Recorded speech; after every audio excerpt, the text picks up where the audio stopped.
Belum ada ya? Ikut bayar. Tanpa kalian sadari, kalian itu udah pernah bayar pajak semuanya. Kalau kalian tuh jajan misalnya di boleh terus di kafe atau jajan gebetan kalian tuh. Nggak ada gebetan ya? Oke. Nah, kalau kalian melihat struktur belanjaan kalian, biasanya kalau di restoran itu biasanya PP1 itu pajak daerah. Biasanya itu PP1 itu pajak restoran ya, sebagai warga negara yang terhutang oleh orang pribadi atau negara yang bersifat memaksa berdasarkan hukum, dan apabila tidak dilaksanakan akan dikenakan sanksi dan digunakan untuk keperluan negara bagi sebesar-besarnya untuk pemakmuran rakyat. Fungsi anggaran, apa sih fungsi anggaran itu? Untuk pembangunan kayak pembangunan jalan tol dan lain-lain. Pengatur. Nah, dalam sebuah negara itu diperlukan instrumen pajak untuk mencapai tujuan tertentu. Kayak misalnya harus ada pajak biar berdirinya suatu negara itu harus ada pajak. Yang ketiga ada sebagai stabilitas. Stabilitas ini untuk menjaga stabilitas nilai tukar rupiah. Oke, yang keempat ada pajak sebagai retribusi. Ini untuk meratakan ekonomi di seluruh daerah di Indonesia. 25, 30, dan 35. Kayak misalnya lebih banyak nih gajinya, dikenakan tarif progresif itu. Dan yang kedua, pajak tidak langsung itu pajak yang bisa dilimpahkan ke orang lain. Contohnya PPN, kayak produksi misalnya Kitela memproduksi barang, nah yang bayar pajaknya itu bisa dikenakan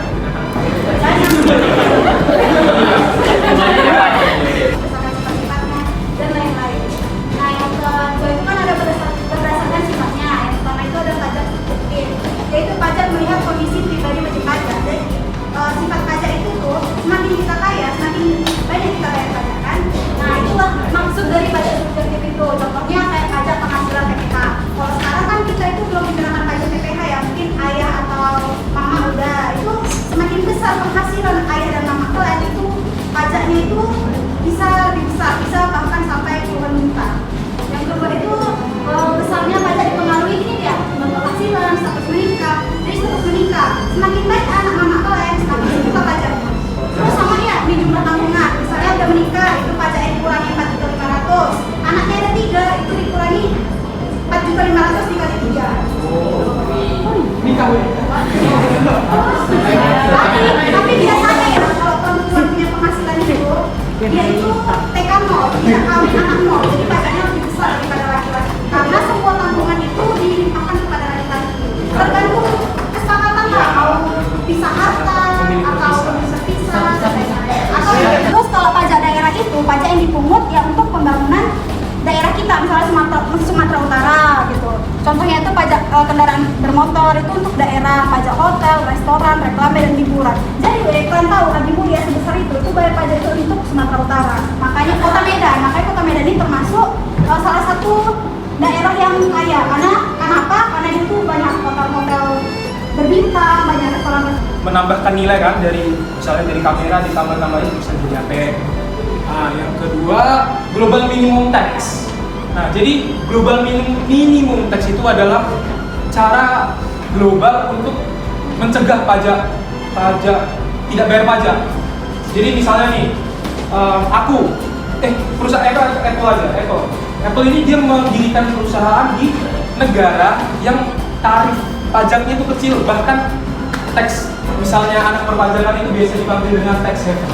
Nah, sekarang tax haven itu udah nggak bisa lagi menjadi penghindaran pajak bagi perusahaan besar itu. Karena apa? Karena si global minimum tax tadi. Global minimum tax, misalnya si negara dengan tarif pajak kecil mengenakan nih sama si Apple 2% di negara mereka. Nah, di negara domisili si Apple, di pusatnya si Apple ini harus membayar, misalnya di Amerika ya, di Amerika membayar sisanya, berarti misalnya 2%, berarti 13%-nya lagi dibayarkan ke Amerika.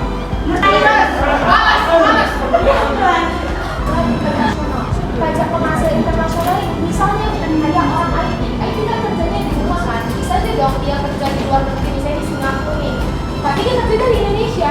Nah dia kan mendapatkan penghasilan dari luar negeri kan, dari luar negeri. Iya, sejak pajak luar negeri. Tapi kalau misalnya orang luar negerinya itu di Indonesia, tapi kalau misalnya orang Indonesia yang di sini namanya SPDN sih, cuman penghasilannya dari luar negeri. Nanti dia waktu pas ketika bayar pajak, mereka bukti pemotongan itu pajak atas yang telah dikreditkan dari luar negeri gitu. Nah, jadi pajak penghasilan ini pajak yang kita terima dari luar negeri, yang dia di luar dari Indonesia. Sedangkan kalau pajak pertambahan nilai PPN, contoh misalnya kita membeli kayak jasa untuk kayak Spotify Premium, itu kan nggak ada ya bentuk usaha tetap itu di Indonesia, tapi kan kita menggunakan jasa itu untuk premium di Spotify misalnya. Nah itu kan dia ada PPN ya, ada pajak yang kalau kita berikan premium Spotify.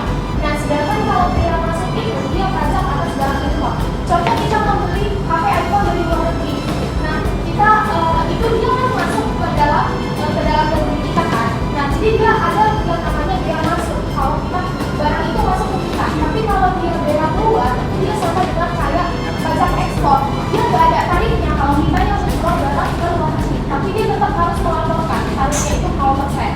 Kalau ekspor, kalau impor berdasarkan kesepakatan antara negara kita sama negara yang kita yang ini masuk barangnya ke negara kita.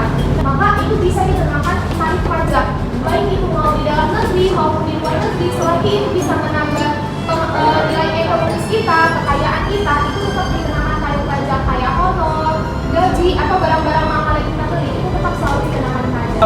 Hadirnya pajak internasional itu untuk menghilangkan isu pajak berganda. Sebelumnya, apa sih pajak berganda itu? Misalnya nih, aku kerja di kayak Singapura tadi, berarti aku harus dikenakan pajak di Singapura sama di Indonesia kan? Nah sebenarnya itu kenapa sih adanya fungsi pajak internasional? Nah banyak perusahaan untuk apa sih namanya memaksimalkan keuntungannya dengan menghindari pajak, yaitu ada namanya istilah di perpajakan double non taxation.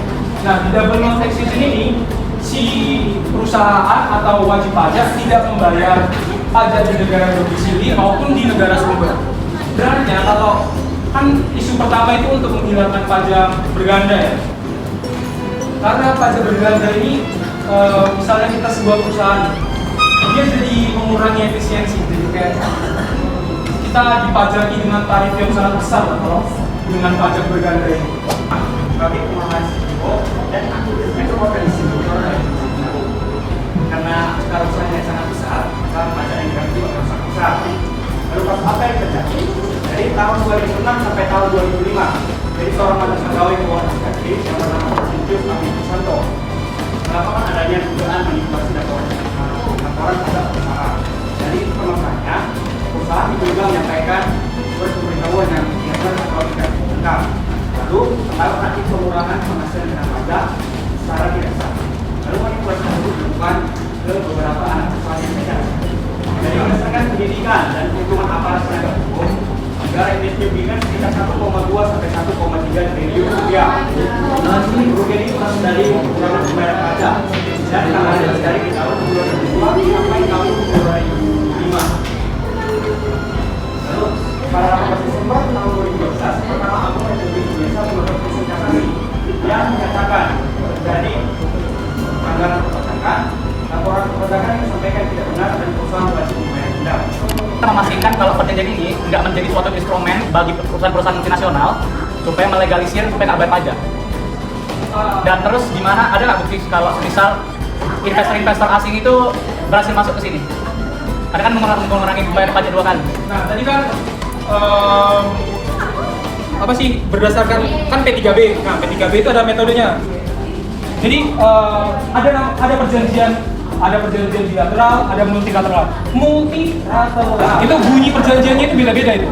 Jadi dan metode penyelesaian pajak bergandanya ini mungkin juga berbeda-beda. Jadi mungkin bisa pakai dominasi OECD ini kayak sangat kencang. Jadi kayak dia merugikan negara berkembang. Nah jadi PBB membuat juga yang tadi United Nation. Jadi United Nation ini kenapa dia dibuat? Karena negara berkembang ini tempat di mana investor-investor luar negeri mengeluarkan uangnya ke negara ini kan. Nah jadi si PBB ini menekankan kalau si negara sumber ini boleh memajaki, boleh menerapkan tarif pajak gitu dengan cara withholding system. Jadi withholding system ini kalau di pemberi kerja itu sebagai apa ya, kayak dipotong gitu pajaknya langsung. Pajak kita khusus. Jadi keuntungan kita itu adalah kita mau ekspor karet, baju, sama kopi ke sana itu pajaknya 0%. Tapi menurut saya, apakah itu nggak ngasih perusahaan teknologi lokal kita tuh kayak nggak adil gitu, Kak? Soalnya kan kita tetap kita bayar pajak, tapi yang perusahaan teknologi yang lebih besar itu dikasih perlakuan khusus. Oke, jadi ada nanya apa untungnya sama kita? Untungnya itu kita bisa mengekspor ke luar negeri deh, ekonomi kita bisa berjalan. Itu aja sih kalau keuntungan bagi kita. Persaingan pajak antar negara itu menguntungkan kita atau malah merugikan? Tergantung P3B-nya. Jadi di Indonesia ini kita P3B tadi apa? penghindaran pajak berganda. Kita ada 71 perjanjian sama negara-negara lain. Tax treaty ya, tax treaty. Misalnya kita sama Singapura, itu misalnya pajaknya 15%. Siapa yang berhak memotong? Itu ada perjanjiannya di undang-undang. Nanti kalian bisa search sendiri apa itu perjanjian tax treaty. Tapi misalnya yang kayak dijelasin sama Bang Kian yang 15% tadi. Misalnya kita belum ada perjanjian sama negara manapun, maka pajaknya itu langsung tetap 15% gitu. Ada yang spesial kayak dia diistimewakan itu karena gini, Indonesia kan mengekspor barang-barang yang masih mentah nih, karet, minyak. Kenapa diekspor yang masih mentah? Karena sumber daya manusia kita itu belum mampu untuk mengelola itu. Sedangkan kita hanya punya nilai jual yang ini gitu. Nah mereka yang mampu untuk mengelolanya. Memang kalau dibilang apakah adil apa enggak sama perusahaan lokal, ya justru memang enggak gitu. Tapi memang Indonesia apa adanya seperti itu. Kita belum bisa mengelola barang mentah ini untuk menjadi barang yang dapat dipakai. Makanya itu juga menguntungkan Indonesia juga karena kita menjadi 0% gitu pajak kita. Karena emang kita hanya bisa menjual, kita belum bisa mengelola. Makanya kita di sini belajar pintar-pintar supaya kita bisa mengelola itu. Sumber daya kita sendiri.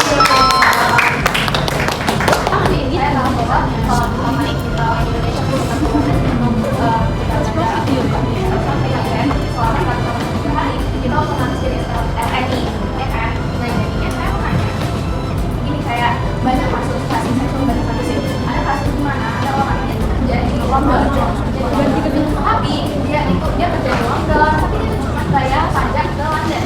Dia nggak bayar pajak lagi ke Indonesia. Dan itu ada 12 tahun. Jadi anak-anak Indonesia ini bisa menempuh pendidikan 12 tahun di mana? Dengan sekolah negeri. Nah di Indonesia untuk memiliki suatu sumber daya manusia ini Indonesia nggak apa ya, nggak